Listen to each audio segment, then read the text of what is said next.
I'm going to be asking you to send a lot of emails. So I want to give you a few more tips to help them convert. So this is some more conversion tips for your emails. Number one, always use deadlines. We're going to be creating a lot of sale events in our automation flows and broadcasts. Deadlines really, really work, as you'll see, and you'll get to copy those from us. We also recommend using discounting and incentives, maybe 10% off, 15% off. You'll get to see where we're using those and why, but it turns out that when someone has a little bit of a discount and a deadline, they're much more likely to take action. So our flows will be leveraging a lot of these, as will our broadcasts. Design really does matter. You want good looking design.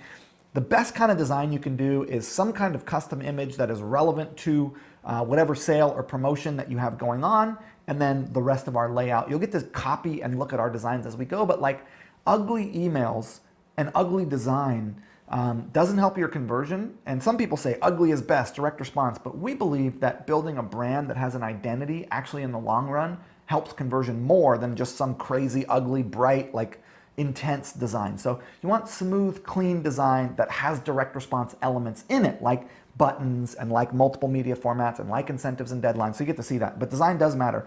Images sell the click. You're always going to hear us talking about using images in the email. You got to ask for the sale or it won't happen. And finally, leverage A/B testing. So you're going to be testing different subject lines, different headlines, different content of the email. We're going to show you how to run A/B tests on your emails, but that way you have the opportunity to see what's going to perform better. You don't just send one email, you send two, and you let your email service provider pick the winner.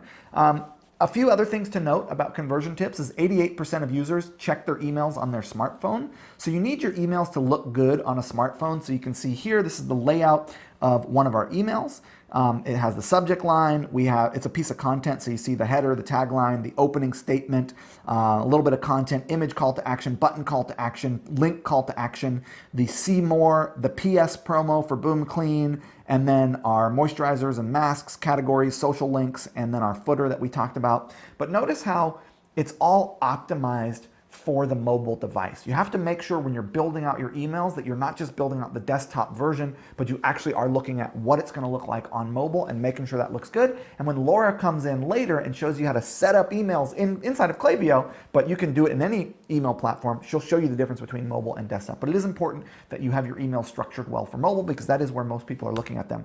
And then finally, 66% of unsubscribes occur between 5 and 10 p.m. at users' local time. So you want to make sure that when you're sending broadcast emails, you're sending them between 6 and 9 a.m. local time if possible. And some email service providers will not let you do that, in which case you just send it at between 6 and 9 a.m. Eastern or whatever time zone you're on. So those were a few more tips on how to have your emails convert even better.